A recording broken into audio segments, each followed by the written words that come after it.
تحية طيبة ويسعد أوقاتكم بكل خير. أتمنى تكونوا جميعا بخير وسلام. اليوم حلقتي راح تكون على القضية الكردية في سوريا وعن الشعب الكردي. طبعا هاي الحلقة تحديدا على ما تعرض له هذا الشعب اللي عم يعيش على أرضه التاريخية من يوم ما تأسست سوريا إلى تاريخنا هذا وما عانوه هذا الشعب الأصيل. وحلقتنا بتبلش.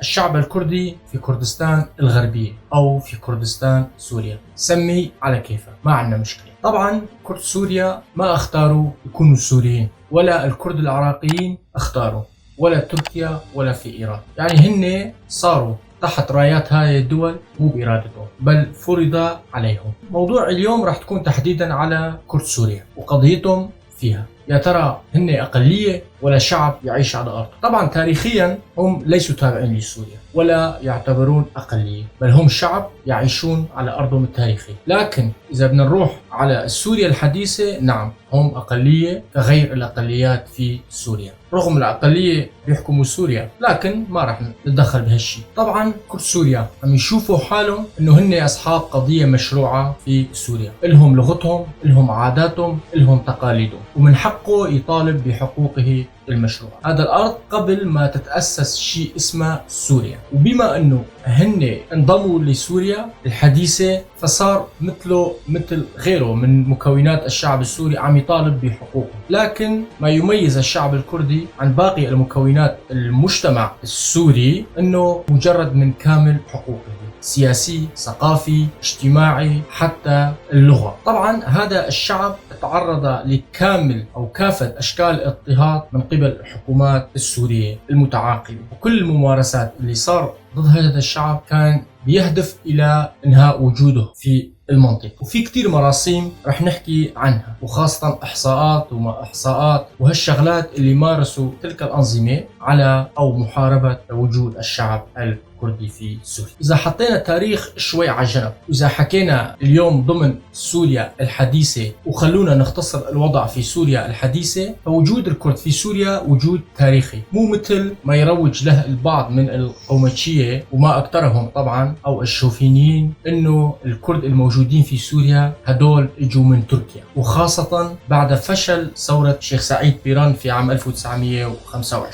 يعني هدول دخلاء وما لهم علاقة بالأرض. طبعا هذا تفكير القومية، وحتى بعض شخصيات من ما يسمى بالمعارضة السورية انه اعتبروا هذا الشعب اللي عم يعيش على ارضه بانهم مهاجرين. حتى البعض قالوا هدول عرب كرد، وكأن انه هدول الكرد قبيلة او عشيرة عربية. يعني الكردي من الطرفين حقه مهضوم، مأكول حقه. النظام من طرف، وجماعة ما بعرف سميهم مثل ما بدنا، المعارضة ولا اللي هو من اثنين، رايح هذا الشعب وما حدا بيعترف بوجوده. طبعا لا يخلو الامر من شخصيات معتدله او شخصيات ضمن هاي المعارضه متعاطفه مع قضيه الشعب الكردي، ممكن يعضوا على اصابع. قبل اتفاقيه سايكس بيكو، طبعا في حلقه فيكم تراجعوها، تقسيم كردستان من جاديران الى سايكس بيكو، ما راح ارجعها كثير لورا، بس بدي اختصر انه قبل سايكس بيكو في عام 1916 كان موطن الاكراد او الكرد مقسمين الى قسمين بموجب معاهده قصر شيرين اللي انهت الحرب بين الدولة العثمانية والصفوية في عام 1639. واجوا البريطانيين والفرنسيين بسايكس بيكو قسموها لأربع أجزاء: سوريا وتركيا وإيران وعراق. هذا الشعب تشتت بين أربع دول، وهون ما بنحكي عن القسم الكردي في أرمينيا. طبعا بسيفر حطوا مطالب الكرد ضمن بنود المؤتمر بدولة مستقلة. معاهدة لوزان أنهت سيفر، ضل الشعب الكردي من 1923 وإلى اليوم، يعني من لوزان إلى اليوم هذا الشعب حلمه إنه يصير عنده دولة، لكن على أقل تقدير في الدول الأربعة يأخذوا حقوقهم. تحديدا مثلا في سوريا حقهم كحق أي سوري، مع امتيازات خاصة للشعب الكردي الذين يعيشون على أرضهم التاريخية في سوريا. كرد سوريا، خلونا بسوريا حاليا. طبعا وضع الكرد في سوريا منذ تأسيس هذه الدولة كان مختلف عن عن اليوم وحتى ما بعد الوحدة بين مصر وسوريا وبعد مجيء حزب البعث. يعني كان مغاير تماما. سوريا كان منذ تأسيسها بلد التنوع وتعدد الثقافات والأديان والقوميات، يعني كلهم كانوا عايشين مرتاحين. هيك عم يقول التاريخ. طبعا نحن ما شفنا ضل الوضع هيك لحتى عام 1936 اليوم اللي رسم حدود بين تركيا وسوريا، اللي صارت باتفاقية مع دولة الانتداب وقتها فرنسا. في 17 نيسان عام 1946 تم جلاء القوات الفرنسية من سوريا وبلش عهد الاستقلال وبناء الدولة، وصار كتير حكومات بسوريا. لكن عملية بناء المؤسسات الدستورية طبعا قوية وقادرة على تشييد المحافظة على الدولة وحقوق المواطنين ما كانت لهديك الدرجة. كل الحكومات المتعاقبة كانت تتمسك بالسلطة حرصا على مصالح الطبقة الحاكمة. يعني مثل اليوم تحديدا أهم شيء الحاكم، رضا الحاكم، عكس الدول الأوروبية. طبعا نحن إذا بنحكي من ناحية التطور دول الشرق الأوسط كاملها ما دام الهدف والحرب لأجل الحاكم بحياتها ما راح تتطور، وسوريا أصلا كانت هيك. خليك من شعارات أمان ومقاومة وممانعة، هاي كلها حكي. الدولة ما راح تتطور ما دام في شعب عندك مو ماخذ حقه. طبعا هون مو بس الشعب الكردي، حتى مكونات أخرى من هذا الشعب، لكن الأكثر متضرر كان الشعب الكردي. ما دام عندك صراع بالدولة فما في عندك أمان ولا ممكن يتطور هاي الدولة ما دام عندك مشكلة ضمن الدولة. المهم طلعوا الفرنسيين، صارت حكومات جديدة شوي شوي وبلش مرحلة الانقلابات العسكرية، واحد يطيح بالثاني وكل ما واحد بيجي بيضرب ايد من حديد مشان يتمسك بسلطة، واحد عم يحفر للثاني وهات ايدك والحقني. لكن النزعة العنصرية صارت اقوى ضد الشعب الكردي في عهد الوحدة بين مصر وسوريا من عام 1958 لحتى 1961 اللي كان ركيزتها او اسسها الرئيسية القومية العربية، ومارست أو اتجهت كل السياسات ضد قوميات غير عربية وتحديدا الشعب الكردي. مثلا منع تداول اللغة الكردية، منعوها. حدا بيحرم الإنسان من لغة الأم مصيبة. الوحدة بين مصر وسوريا ما طولت كتير، البعثية كان عم يحضروا حالهم مشان يجوا يستلموا الحكم. انتهى زمن الانفصال، جمال عبد الناصر وسراج شالوا غراضهم ورجعوا للقاهرة، ودعوا الملعب السوري، وهون سوريا ضلوا بين بعضهم. صار في كتير تغييرات لا شك، لكن النزعة العنصرية والشوفينية والممارسات ضد الشعب الكردي ما تغير، بالعكس وكأنها مادة دستورية يا رجل. تم محاربة هذا الشعب. طبعا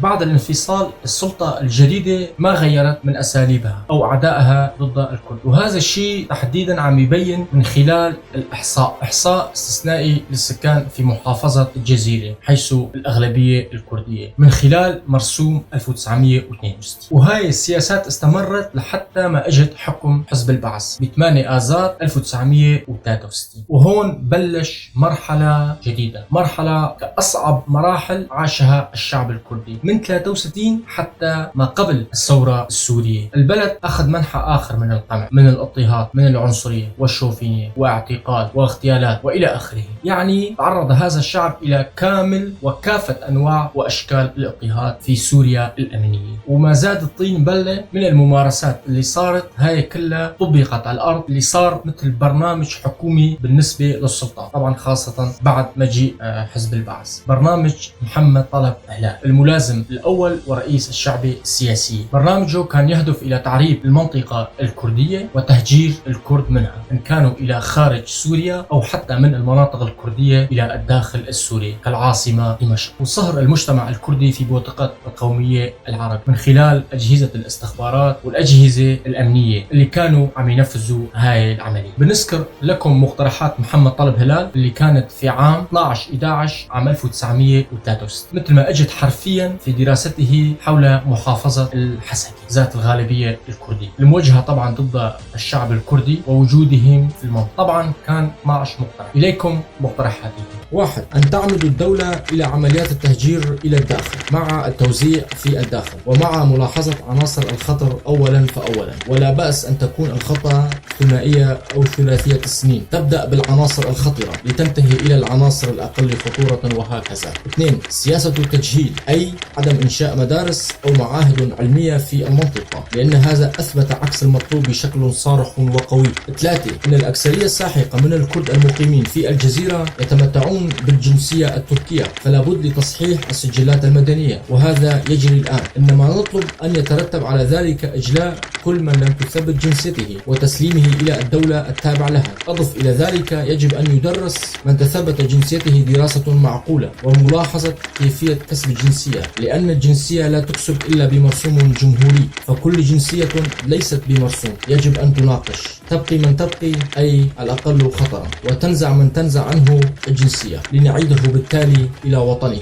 ثم هناك تنازع الجنسيات، فإنك تجد أحدهم يحمل جنسيتين في آن واحد، أو قل 3 جنسيات، فلا بد والحالة هذه أن يعاد إلى جنسيته الأولى. وعلى كل حال فالمهم ما يترتب على ذلك الإحصاء والتدقيق من أعمال، حيث يجب أن تقوم فورا عمليات الإجلاء. 4. سد باب العمل. لا بد لنا أيضا مساهمة في الخطة من سد أبواب العمل أمام الكرد، حتى نجعلهم في وضع أولا غير قادر على التحرك، وثانيا في وضع غير المستقر المستعد للرحيل في أي لحظة، وهذا يجب أن يأخذ به الإصلاح الزراعي أولا في الجزيرة بأن لا يؤجر ولا يملك الكرد، والعناصر العربية كثيرة وموفرة بحمد الله. 5. شن حملة من الدعاية الواسعة بين العناصر العربية ومركزة على الكرد بتهيئة العناصر العربية أولا لحساب ما، وخلخلة وضع الكرد ثانيا بحيث يجعلهم في وضع غير مستقر. 6. نزع الصفة الدينية عن مشايخ الدين عند الكرد، وإرسال مشايخ بخطة مرسومة عربا إقحاحا أو نقلهم إلى الداخل بدلا من غيره، لأن مجالسهم ليست مجالس دينية أبدا، بل وبدقة العبارة مجالس كردية، فهم لدى دعوتنا إياهم لا يرسلون برقيات ضد البرزاني، إنما يرسلون ضد سفك دماء المسلمين، وأي قول هذا القول. 7. ضرب الكرد في بعضهم، وهذا سهل وقد يكون ميسورا بإثارة من يدعون منهم بأنهم من أصول عربية على العناصر الخطيرة منهم، كما يكشف هذا العمل أوراق من يدعون بأنهم عربا. 8. إسكان عناصر عربية وقومية في المناطق الكردية على الحدود، فهم حصن المستقبل ورقابة بنفس الوقت على الكرد ريثما يتم تهجيرهم. ونقترح أن تكون هذه من شمر، لأنهم أولا من أفقر القبائل بالأرض، وثانيا مضمونين قوميا 100%. 9. جعل الشريط الشمالي للجزيرة منطقة عسكرية كمنطقة الجبهة، بحيث توضع فيه قطاعات عسكرية مهمتها إسكان العرب وإجلاء الكرد وفق ما ترسم الدولة من خطة. 10. إنشاء مزارع جماعية للعرب الذين تسكنهم الدولة في الشريط الشمالي، على أن تكون هذه المزارع مدربة ومسلحة عسكريا كالمستعمرات اليهودية على الحدود تماما. 11. عدم السماح لمن لا يتكلم اللغة العربية بأن يمارس حق الانتخاب والترشيح في المناطق المذكورة. 12. منع أعطاء الجنسية السورية مطلقا لمن يريد السكن في تلك المنطقة مهما كانت جنسيته الأصلية عدا الجنسية العربية إلى آخره. هذا وأن هذه المقترحات ليست كافية، بل أردنا منها إثارة المسؤولين بحسب خبرتنا لتكون تباشير مشروع خطة جذرية شاملة لتأخذ بذكرى بعين الاعتبار. أعزائي، بهاي أصل إلى نهاية حلقتي. بالحلقة الجاية رح نكمل قضية الشعب الكردي في سوريا وما تعرضوا له من ظلم وحرمان واضطهاد ونفي وغياها بالسجون والكثير الكثير. إلى حلقة قادمة، أتمنى تكونوا بخير وبسلام، وانتظرونا وبخاطركم.